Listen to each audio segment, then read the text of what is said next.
There are some stories that can never be told. This is one of them. The assumption was that all of the people that were there, you were guilty if you had been identified as someone that was anti-revolution. So then they tortured. Electric shock, beatings, waterboarding to get confessions. And if you were brought in, it was you and your whole family. And the people doing this torturing, the people bringing you in, were 10 to 12, 14-year-old children with AK-47 guns. We say the number 6 million in the Holocaust. We say an entire population, an entire faith. But the numbers are so big, and the stories are so far away, and the names in some ways are so foreign to us. And until we actually hear that individual story, we don't realize that it's not about a number.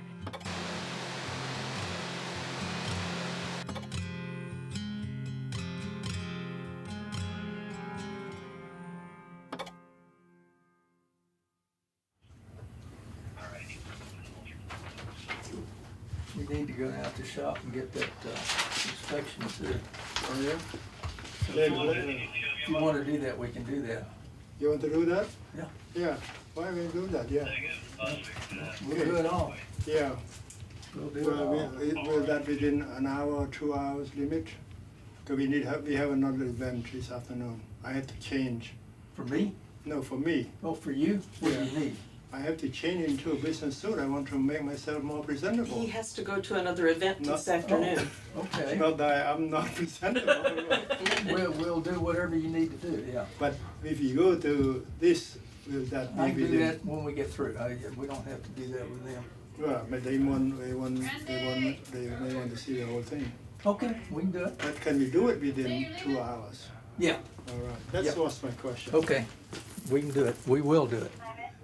We can make it if I drive. I don't know if we do it if you're driving. You cannot drive over the speed limit. Otherwise, I cite you. I can write you a ticket. You have the car key? Yeah. Where you keep the car, Jerry? Oh, right here. All right.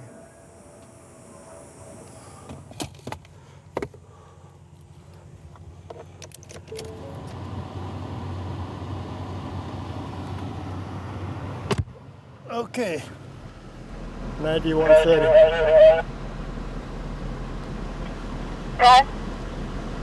9130 in service, batch number 9112 and 9271.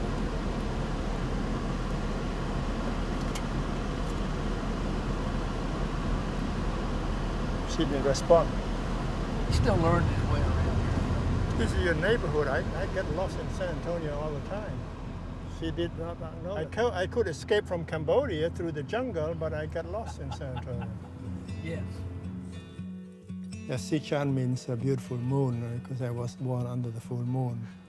Yeah, and so we have a sort of a tradition of looking at the full moon, and we believe that when people look at the same moon, the same full moon, you are connected spiritually. I grew up under heavy French influence. France was the mother country. Everything was from France, for France and of France, until 1953, when Vice President Mrs. Nixon came to visit.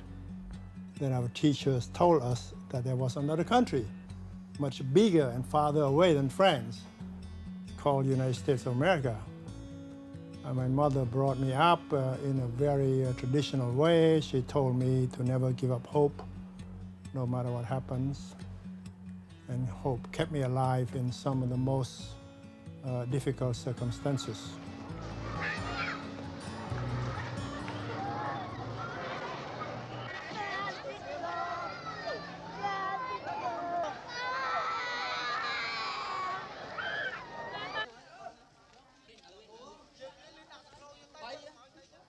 America was trying to pull out of Vietnam, we started to use Cambodia as a place to keep the enemy from running into, from essentially seeking sanctuary. And in 1971, when President Nixon came into office, he accepted the requests of the United States military to do everything we could to keep the enemy from running into to another country, which was essentially a sovereign nation. And the United States did not have permission to go into Cambodia, but we did it anyway.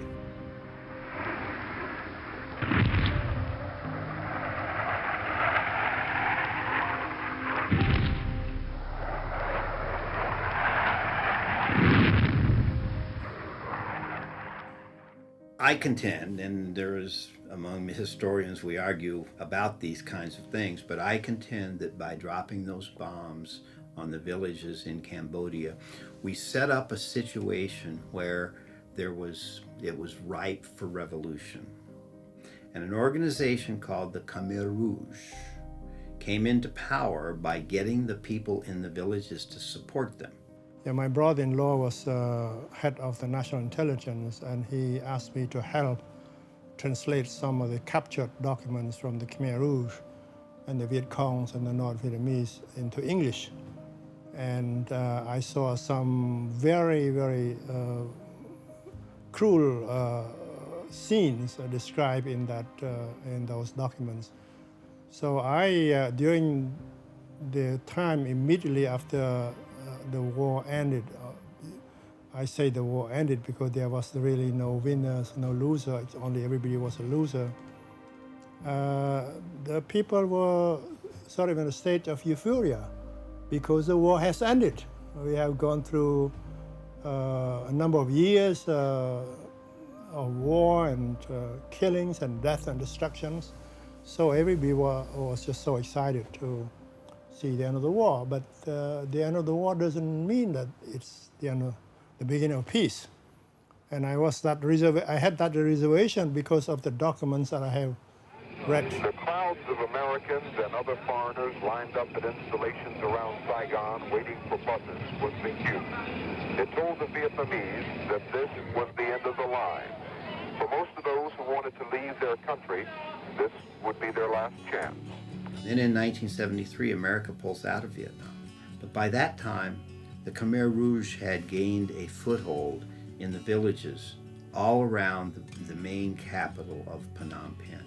Essentially, the Pol Pot Khmer Rouge came to power and were able to force the Cambodian people out of Phnom Penh, take the country back to what they call take it back to zero, and start an agrarian economy.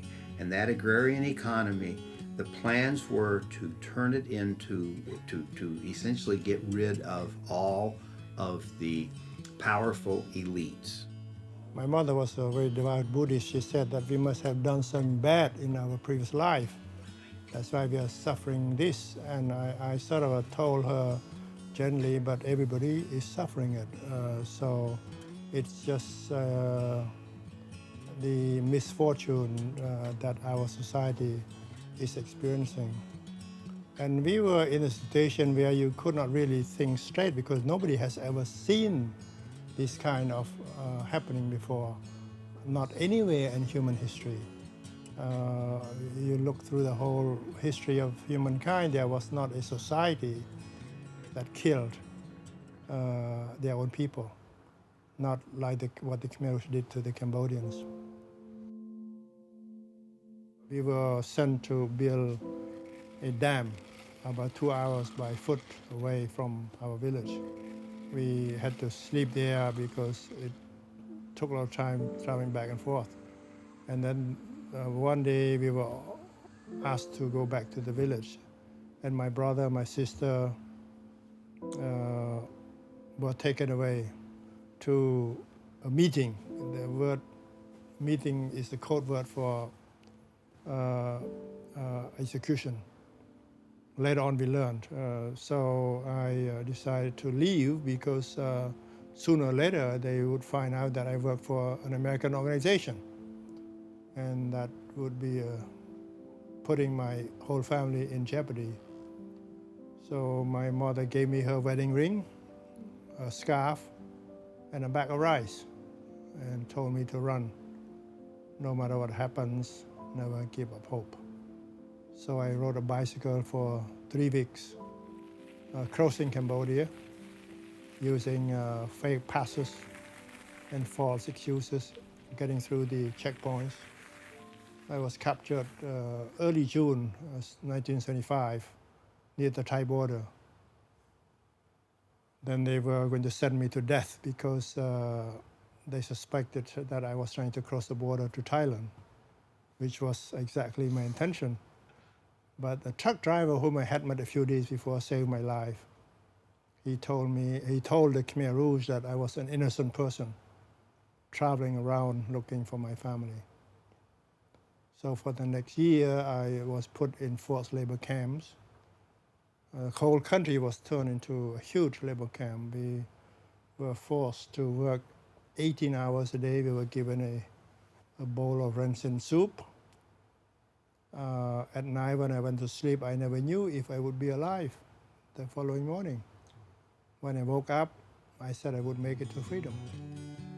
So when the opportunity arrived on February the 13th, 1976, I was alone at the back of the timber truck.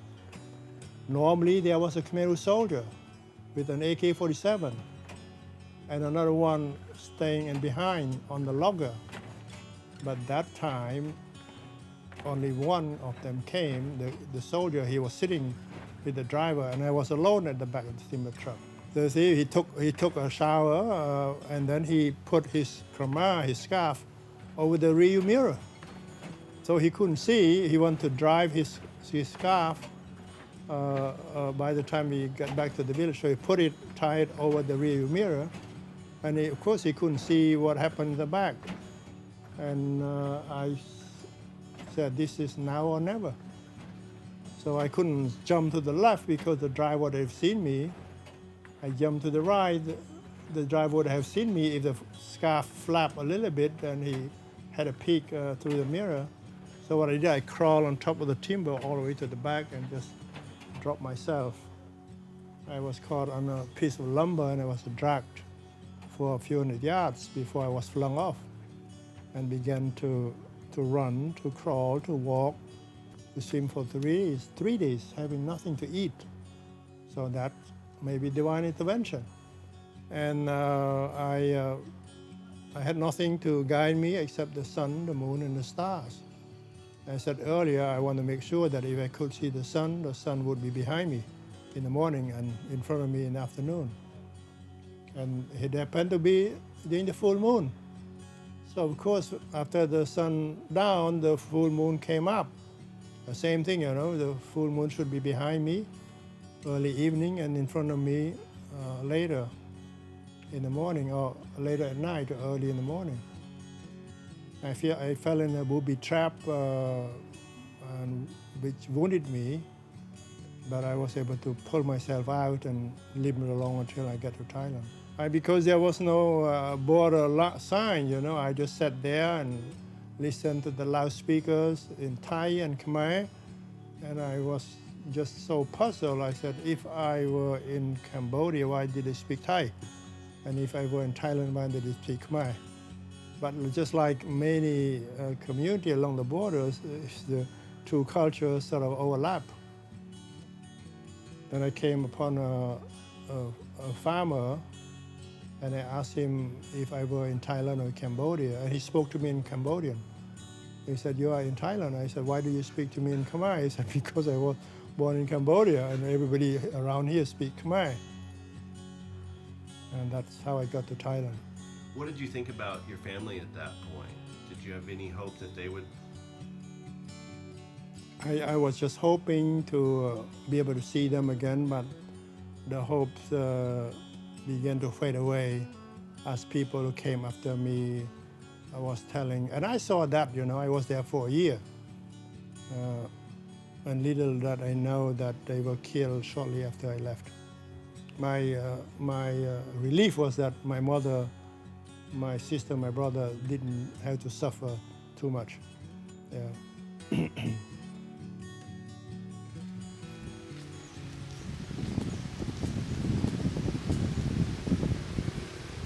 Cambodia attack from here.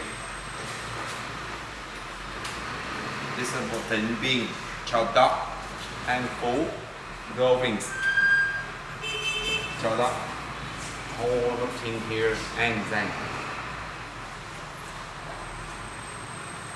All of you can see some picture here after they attacked Majuk village here. You can read about this in a book, you can see pictures, but somehow when you're standing there and realize that this is a person who went through these terrible, terrible experiences, they'll never forget that.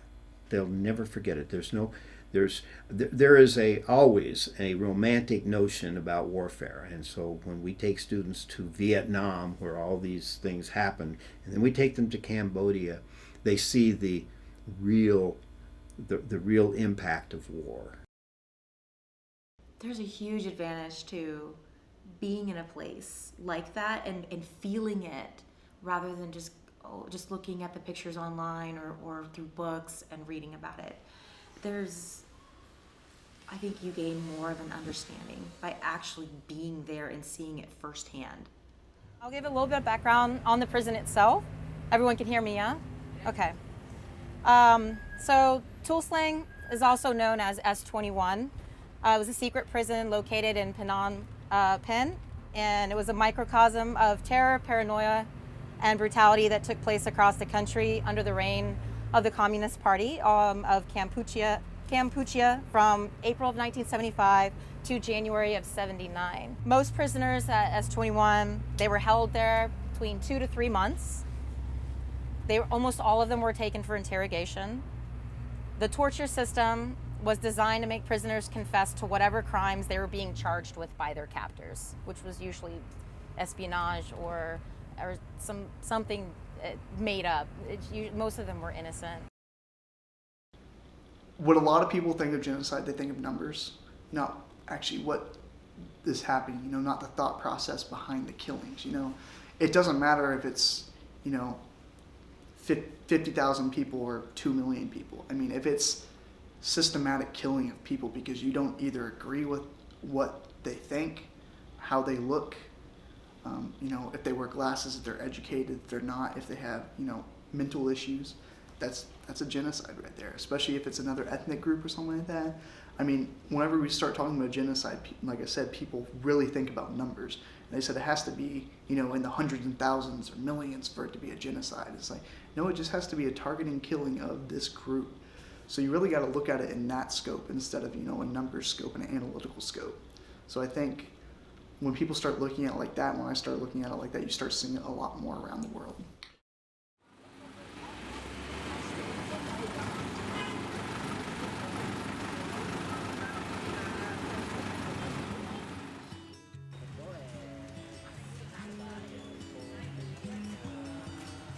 They moved people into Tuol Sleng prison that were considered to be anti-revolution. The businessmen, the doctors, the educated people. In fact, at one time it was a matter of if you wore glasses, you were assumed to have been anti-revolution. Then they tortured people. And in terms of numbers, I believe the numbers that I've heard is about 26,000 people were moved into Tuol Sleng prison over a period of about 3.5 years. Going into those cells and them actually having pictures of the people they found in those cells, the iron bed there without the mattress, and they still had the chains and shackles there. This was a school. This was a place of education and where people wanted to be, and now it's been turned into 5 buildings of confinement and torture, like almost a hallowed ground in a sense.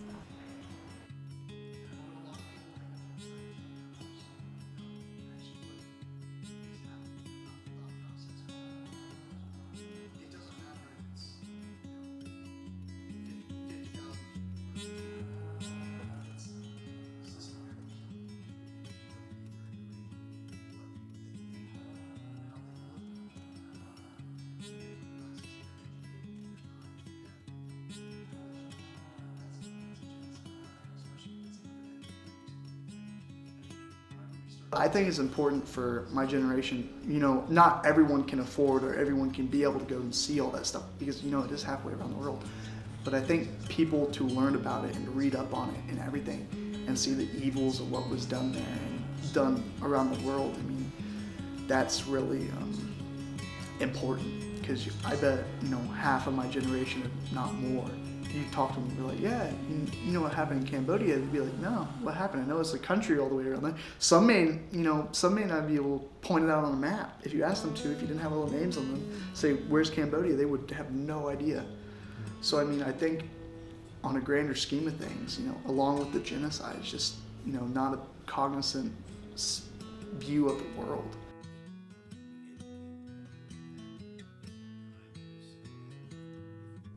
You are standing at a grave where 450 bodies were found. A few steps away is a line of flowering trees that marks the boundary of the actual killing field. This is where the graves are. What you see here today is nothing compared to the horrors found by those who first discovered this place. The stench was unbearable. The graves were mounds, like infected sores, covering the earth. They had swelled as gases were released by decaying bodies. Some graves had cracked open, revealing dreadful sights. Some of the pits are now just shallow depressions in the ground. They mark the pits of the mass graves. They are empty now. When one member of a family was murdered, all the rest were often killed too, so no one would be left alive to seek revenge. Of all the graves here at Cheung Ac, this may well be the most difficult to think about. The victims who died here were women and children, more than 100 of them. Babies died here too. Many were killed before their mothers' eyes. Do you see that big tree nearby? It is called the killing tree. Soldiers grabbed babies by their legs, smashed their heads against it, then tossed them into the pit. Under Pol Pot, as many as 3 million Cambodians died out of 8 million. Wherever you come from, imagine if more than 1 out of every 4 people in your country was killed, and by your own people. That is what happened in Cambodia.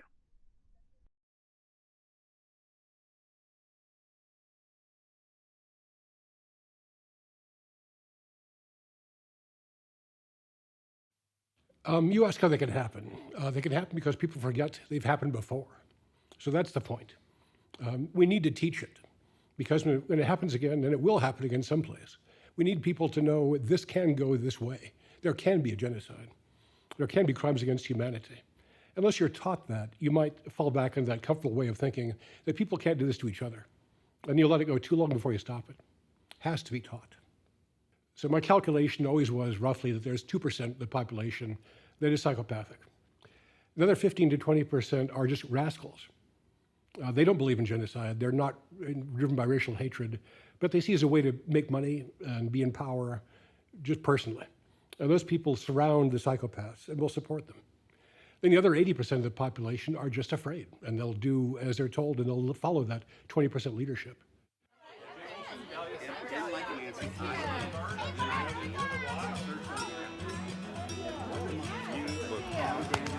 How are you, man? Very dapper here. This is a good look for you. Thank you, man. Good to see you. Oh, look at this. How are your kiddos? Hello. Hello. How are you? Hello. How are you? This is it looks like a reunion. It's a reunion, yeah? Feel like a cross-country or track reunion? Is that what it is? Both. She was just telling me she wants to start running again. She ran yesterday without you. I used to run. Not always the same without Gilbert, man. No, it's Hello. I need a shovel. All right.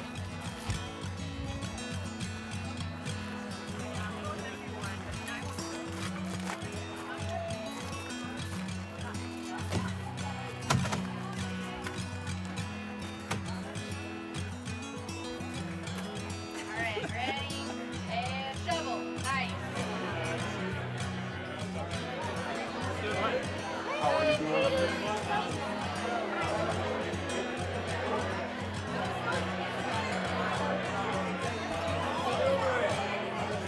you doing? Good to see you. I'm not gonna hug you. That's all right. Hello, Molly. Hello. I'm starting, handing to you. You're handing to Courtney. She's introducing the video. Okay. And so you'll hear. Mine is. It's a very. Well, no, you're if they ask. You know, you'll fill in any piece that I don't know.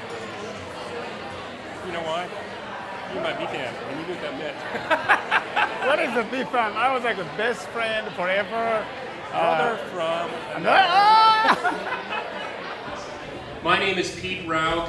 I am the president of the board of the Gazelle Foundation. I'm a co-founder of the organization, and I want to first personally thank all of you very much for joining us this evening. In 2009, we did our first project. We are now up to 44 projects that have had provided water for 89,500 people in a small area in Songa, Burundi. So thank you very much for your efforts in programming. Okay, I'm going to have Gilbert come up. I've known Gilbert for too long. And I've got a date here. I've got to look it up to make sure I get it right. March 25th, 2006. I call it the Gilbert Mafia, and a lot of us are here because of our association with this man, but I'd like to impress upon you that the likely first thing he'll say is it's not about Gilbert, it's about changing lives in Burundi. And I encourage you to join me in welcoming him to help other people gain access to clean water in Burundi.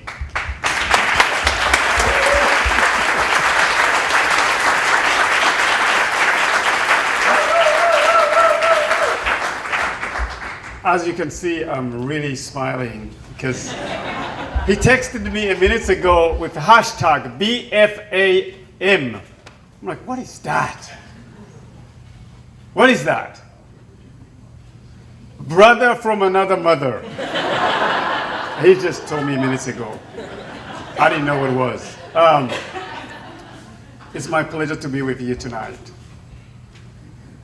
It's very moving to see all of you coming to support the Gazelle Foundation, our mission, which is very simple, to give clean water. Growing up in the Burundi, the mountain of Fuku, in the commune of Songa, province Burundi, it was the best experience of my life. It was not easy, but it was a lot of fun. My daily routine would be getting up in the morning, go fetch the water. After I drop the water, I run 6 miles to school. Run, walk. It was climbing a huge, huge mountain.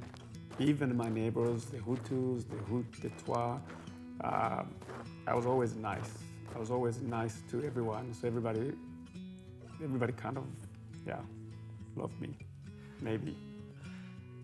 And then I would stay to school for a whole day. I would stay and play with my friends, soccer, cards, you name it. Something to make the time go by. One of the things that stuck in my memory is the story that I had, one of the chant that I had, learned from my brothers and my older brothers and neighbors. Every time we see a rain, we will run fast, and to get to distract each other, we will sing. And one of the songs was a song about a lion. Here we go. Yongwe to you sick, Yongwe to you fat, Yongwe gia himbere, Yongwe. Just kind of singing much, so you're breathing, and before I know it, I was home. It was a lot of fun. There was a two component about the song. The song was about, to inspire, you have kids that are slow, you have kids that are fast. How do you get everybody to run together? How do you keep we call it a team. And in every family, mothers or dad, they would tell kids, don't ask help a stranger. It's 6 miles of walk. You have neighborhoods along the way, and some can be mean, some can be nice, but because unknown, parents would tell kids, don't ask help a stranger. You see a rain, beat the rain, run fast. It's a chant it's about a lion and a runner. So the whole idea was, I am a fast and a lion. Lion cannot catch me. I'm strong, I'm fast. My goal was, I'm gonna keep running. I'm gonna keep studying. In fact, the day that I got attacked, I was going to study. That October 1993 is the day that I will never forget in my entire life. That day, I thought it was going to be a great day. It turned out to be the worst of my life. That day, I turned on the radio, it didn't work. And I knew when the radio doesn't work, it's a sign that is a coup d'etat. I went to class. I was so nervous. I had this teacher who hated me. He hated the Tutsis, and I didn't know why he hates me. So his name is Firmat. It was the head, ended up being the headmaster. When I went to class, the teammates, a Hutu, who was really what I call my friends. He lived nearby the school, and he came, he said, I'm like, what is that? Tonight I'm gonna cut your throat. I said, why? You killed our president. And I had no idea, man. I didn't know the president was killed, but I got scared. You have your best friend saying he's gonna cut your throat. The stuff I've been ignoring during the campaign is coming to life. It was a group of people walking towards the school with spears and machetes and big stick. They're coming to attack the school. My favorite teacher, he was running. Like, he said, watch out today, we're going to be killed. They just took two of our teacher. They are taken to a place where they're gonna burn everybody alive. I'm like, that's not gonna happen. Nobody's gonna touch me. I've done so great. I ran for the school, I'm a national champion. Nobody's gonna touch me. We went in the class, no teacher, nobody. Finally, a physics teacher said, we are going to die. The headmaster looked me in my eyes and he said, he meant everybody, but he was looking straight in my eyes. He was like, you are going to see what Jesus saw on the cross. This is where you started thinking, how am I going to escape? I can't run. If I run, I get killed. They're already prepared. The whole school has been surrounded. How in the world I'm going to get on this situation? The best solution is to stay with the students, stay with everybody, fight together. We don't know what to do. We're like, let's escape here. Nobody's gonna touch us. If we walk peacefully, no fight, because we can't stay here. We were like a 2K into the walk, going 26 miles. They stop us. And when they stop us, they say, stop and go back. They draw a line in the middle. If you cross this line, you're dead. Everybody ran it this way. I ran to the left, thinking I used the forest. There was a forest to the left. I would use this forest to get away. And think about 500 kids trying to go different direction. Every kid that followed me, we end up being trapped because everybody was after me. With arrows and spear, like stop, go back to school. Of course, I didn't have any accusation. I didn't have any guilt. I was like, you know what? I've done great stuff for the school, let me go back. At the same time, they are cutting me ears, they are chopping my teammate, the kids, 8th grade, 7th grade, I was in 12th, I was in 13th grade. And we walk in and they started taking our clothes off. If you have a nice jeans, they give it to me. If you have nice shoes, give it to me. Then we get to a place where they started roping everybody together. 11 people to my left, 11 people to my right. They will rope around here so you kind of don't move. The headmaster, he locked me in the building, thinking, you know what, take everybody to the fire, and I have a special torch for this kid, for Gilbert. Earlier on, he said, I'm gonna see what Jesus saw on the cross. What is the special torch? Is he gonna crucify me? Should I resist? You have a million things going on in your head. People outside started getting really angry, and they're like, we want Gilbert to be treated the same. He has to go to fire. And I was like, okay. kill me. There's nothing I can do. They created the strongest man around to beat on the neck. So everybody that gets inside the fire, you're paralyzed. So when they set the fire, there's no way you're gonna move. This kid, his dad was general in army. He thought his dad would come and rescue him. He said, I'm not going to fire. Because you had choices. They said, either we chop you in pieces or get in the fire. And they would form like a funnel. Like this person misses you, this one misses you. This misses you, this one misses you. And what saved me, that kid, when he refused, they started chopping my friend. They chopped him in my eyes. He scared me. I jumped. And forced myself to jump in the building. And the rope came loose. And I kept pushing the crawled straight in the building. And so I landed them. And as soon as I got there, they light the building. I witnessed my friends, my classmates, and my teammates dying one by one. And I was waiting for my turn. I remember after 8 hours, I couldn't take it. I wanted to kill myself. I wanted to suicide myself. As you can see here, as you can see these arms here, I was trying to cover my head because the fire was coming from the roof. And as you can see also here, and this was bad right here. And my back is the same.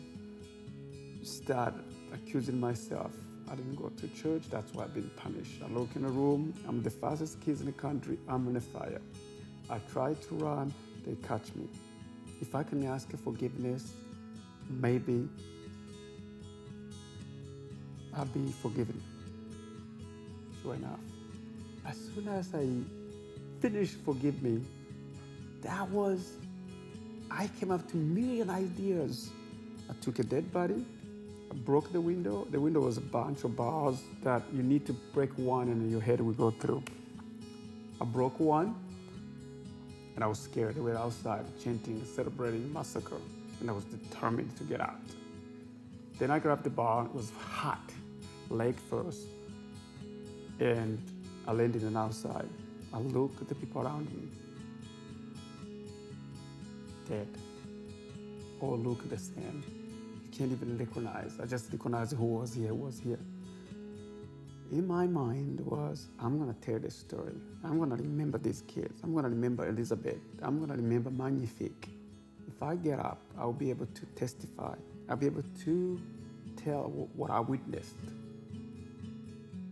You need to have a domestic politics aroused, engaged by these issues. That's why they need to be covered, they need to be described. When the word genocide applies, it needs to be applied, or human rights violations, or crimes against humanity. Those words get used a little bit too often. When they are used, they should be used deliberately. There's a situation we could not tolerate. I think one of the things that genocide requires is the dehumanization of a people. There is a propagandization, a brainwashing that renders the aggressors to believe, to be firm in their commitment that their victims are not human. So we had a rough rule in Bosnia. We called it the 1030 rule, which we applied. In any community, if minority was smaller than 10%, they were safe because they're not seen as a threat to the majority. If they were more than 30%, they were safe because they could defend themselves. So that 10 to 30% range where you saw violence happen when there's no rule of law to stop them and people are feeling threatened. At this point in world history, we have more refugees and displaced people than we have had since World War II, and arguably we're well past that point. At this point in time, I think there are 65 million or so displaced people and refugees worldwide.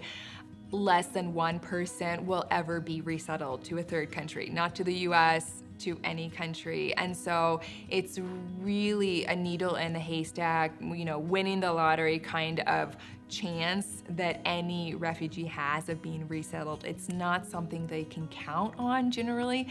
And that's a hard reality to face, I think, as a person and as a human. And I think for us as Americans, but also humans ourselves, we have to be able to understand, and I think we do, the position then that families are in if that is their only choice in life, you know? It's stay in a refugee camp or try to be resettled or go back home where I know I will die. A refugee needed to be sponsored by a family, by a church, by a group of people, or by an organization. And I was sponsored by a family. They did not know me, I did not know them, and they took me in out of the goodness of their heart. Yeah, after I picked apples in Wallingford, I felt I ate enough apples to last for a lifetime. Then I went to work for Friendly Ice Cream. I was trained to be the manager, but I had to learn how to cook hamburgers, to scoop ice cream, wash dishes, sweep floor, everything. I never seen a hamburger in my life. And I was working in the grill, and suddenly I was hearing rare, medium rare. And I was holding the lettuce, and the trainer said, "Hold the lettuce." I didn't understand. It took me a while to realize that she didn't want me to put the lettuce on the hamburger. And I said, "Oh my goodness, this is very difficult." And then at the cash register, the dimes are smaller but worth more than the nickels. It's very confusing. I said that I had to move on. So New York, January 1977. I stood at the corner of a street in Manhattan, and all these yellow checker cabs coming down with the signs at the back, drivers wanted. So I called, and they asked me to go and take a test. It's all about directions. How do you get from the Waldorf Astoria to Yankee Stadium, for example? I had no idea where these places were, so I just checked the boxes. At the end, I brought the sheet to the examiner. He looked at the boxes, he frowned. He looked at me from head to toe. He shook his head, and then he said, "You passed." So I became a taxi driver. Applied to a number of schools. Then I got a scholarship to go to Colombia. I was given a full scholarship for a Master of International Affairs. In the meantime, I met Martha, as I mentioned, on September 15, 1977, and my life changed. She was the moon, I was the rabbit. She was the angel, I was the barbarian. You would only get to admire her from afar. Exactly. Well, I arrived here in 1976, and there was an election, presidential election. I was watching TV with my host family, and I did not understand what was going on. I saw these people wearing funny hats, jumping up and down the chairs, screaming, yelling, and shouting. And my host family told me, "This is a convention. These are delegates." And they turned to me and said, "Sichan, if you are interested in this country, you should get involved." So my chance to get involved was when after I became a U.S. citizen. It's a wonderful feeling. I felt I had a country. I can no longer be expelled from anything because I always have a country to go back. And after I met Martha, I have two states. I have two home states. Connecticut and Texas. I love Texas. I cannot get enough of Texas.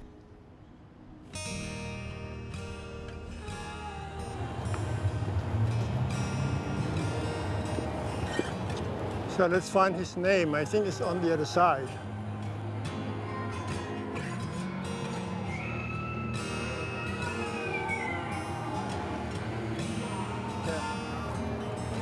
I walk by right here. Robert McKinney. Yeah. And he was? He was one of Martha's ancestors. Yeah. And the other one was Colin McKinney, who signed the Texas Declaration of Independence. Yeah. I am one who believes that you want to have your voice heard, get involved. Just like what my host family told me in 1976. You want to understand this country, get involved. In 1988, we were living in New York, and I volunteered. I just wanted to be involved, so I did everything the campaign asked me to do, from making phone calls to stuffing envelopes, licking stamps. Those days, you send out information by post, and I just enjoy seeing the process. Well, you have to express your interest. Some people want to volunteer, but they don't want to work in the government, and I wanted to, so I wrote. Well, in fact, they send you, if you are interested in serving in your administration, please fill out this form, and I fill out that form. And the timing is important also. I had a friend, Chase Undermeyer, who was director of the transition personnel, later on became director of prison personnel. He saw my resume the time that they were looking for somebody of my background, somebody who can interact with ethnic groups, who knows a little bit international relations, who speak a few languages. And there I was. He told me later on that if my resume arrived 2 days earlier or 2 days later, I would never get that job because there are hundreds and hundreds of resumes. And when somebody asked him, he said, I have one here.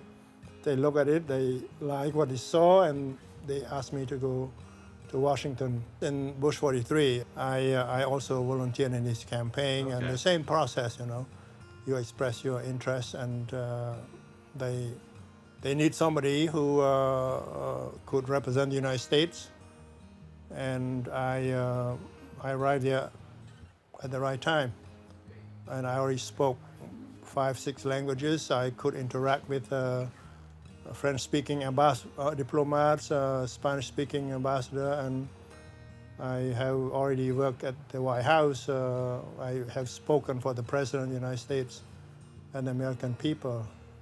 So it was the right time. It doesn't matter how qualified you are, how much money you have raised, how much work you've done. It's a combination of everything. Yeah, the United Nations was quite an experience because I had to interact with 191, 92 countries. When I walk in, my colleagues from those countries look at me and they saw America. They saw you, they saw America's strength, her greatness, and her future.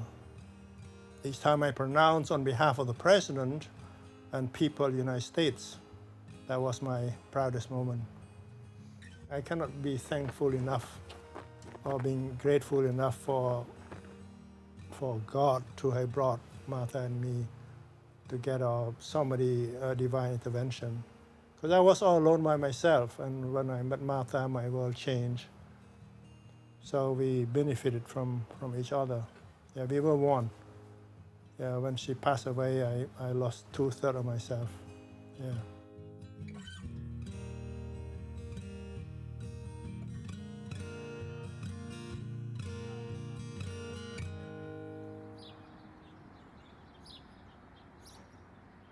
Hey guys, let's do the warm-up drills right here. What's the next? Knee up, Trenton, knee up. Up. Well, the first one's forward, the second one's backwards. Max, up. Happy. Happy. Happy. Happy. Happy.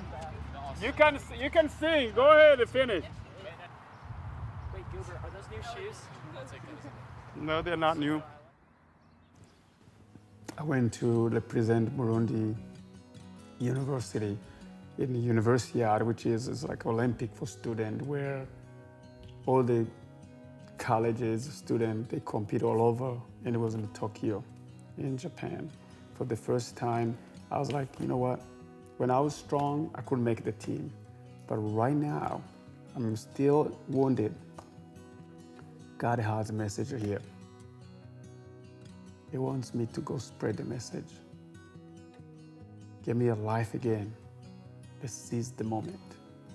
96, I came here in Atlanta, Georgia. I came to train for the Olympic Training Center.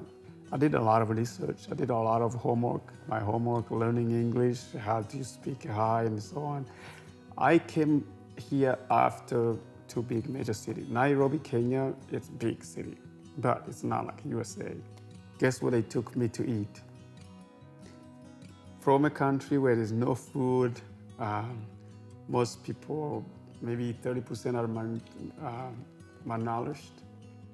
You come to a country full of everything, full of food, convenience. McDonald's, took it to me, McDonald's. I spoke a little English. I think they wanted to, that was the best way to learn, to be honest with you. First time to place order. Everything has been given. Now I'm gonna order. Okay. The only thing I know was chicken. Okay, there's a number, I order chicken. Because I'm a chicken person, I order chicken.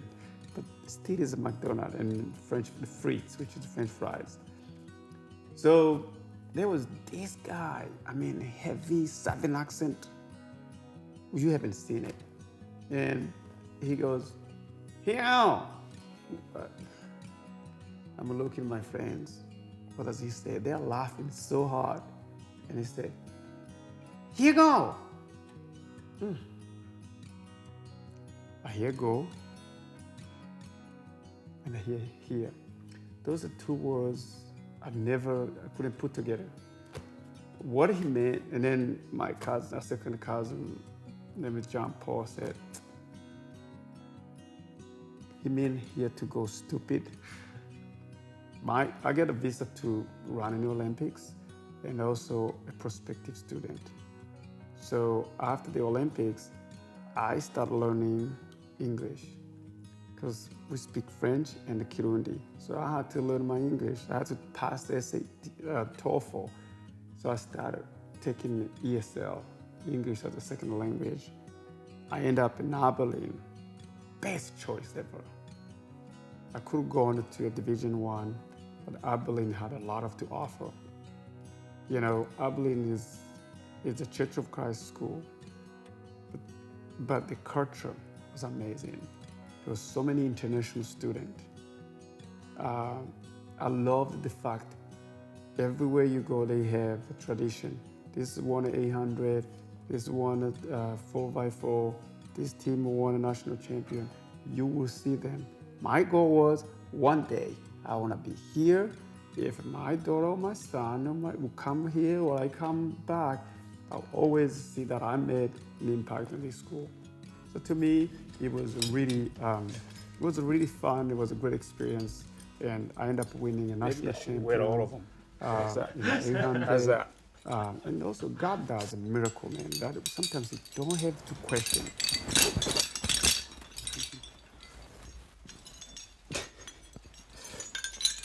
Maybe I should wear all of them. How's that?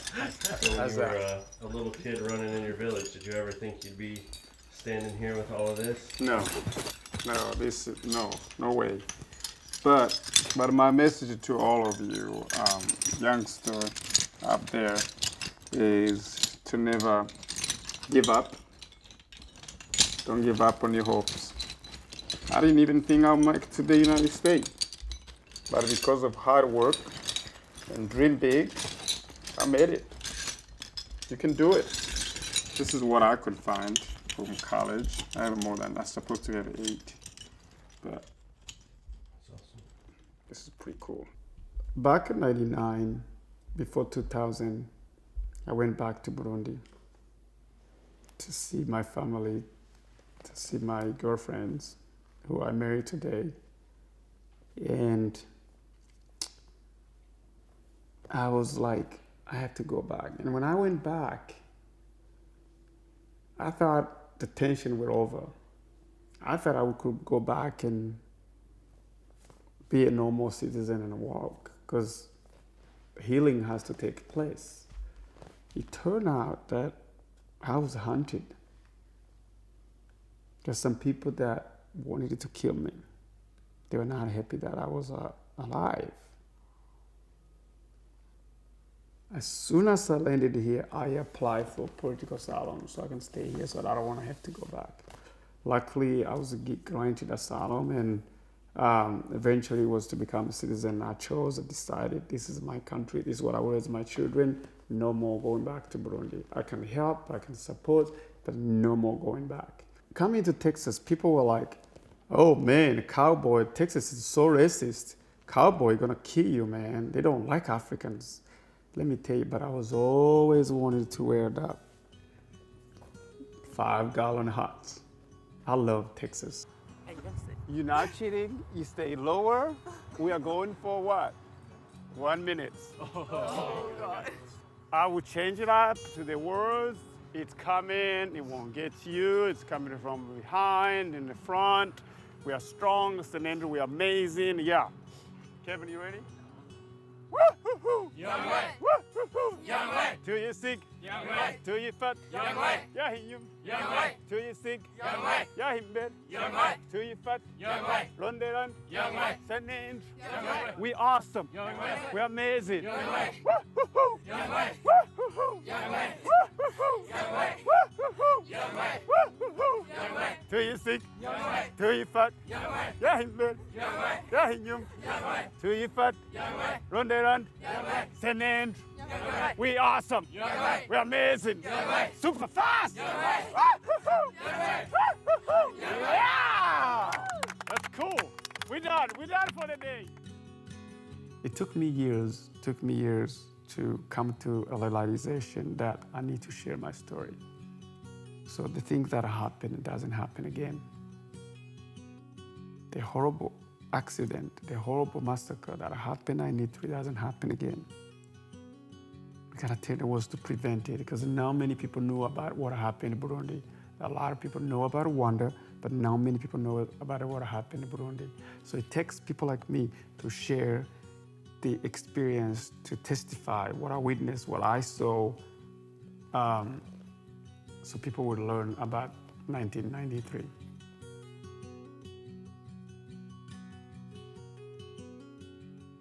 A friend of mine, Manny Dawson, she asked me to go out and speak because people will benefit more from my experience, and I was very reluctant. I felt that I had to go down a very painful path, which I want to forget. I want to forget a painful past so that I concentrate on building a new life. But Manny didn't give in, and I said no, but she just kept on asking me. I said, Sichan, it would be better for you to write down before you forget it, and also to speak it out. So I started to speak out, tell my story in churches. Then it became easier and easier. It helped me out. There are there's different data out there, but what we most often see is that families spend around 7 years in a refugee camp before they will be resettled. That, of course, means that there are families in camps far longer than 7 years. But what happens during that time is that the United Nations is determining for what families there is no other durable solution, as in going back to their home country or integrating into that second country in theory, where the refugee camp is. For a lot of families, neither one of those are an option, and the only durable solution is resettlement to a third country. So that third country being the United States. On that premise, I think the most important wisdom is already printed in our dollar bill, a pluribus unum, from many to one. So we are a great nation because we have great ethnic diversity. There are always new blood, new ideas, new creativity that they are born every day in our country, and that's what makes us strong. It's our ethnic diversity. I think that, as a historian, my greatest fear is that history can be easily rewritten. It can be easily reinterpreted, and that it can be easily reconceptualized to political gain. As a scholar, we hold very fast and firm to evidence, to quantitative, qualitative, to what's in the archives, to what's in the libraries, and I think that we need to hold firm to that. I think that in terms of what's been happening recently in our discussion, of immigration, of refugees, is in some ways a coming to terms of the mythology that we have always held so true. That we are a nation of immigrants, that we are a nation of the enslaved, that we are a nation of people who are constantly working towards community and towards building a bigger, brighter future. But that is a constant battle, and that is a constant struggle. And I think what we're seeing is the contestation of how hard that struggle actually is.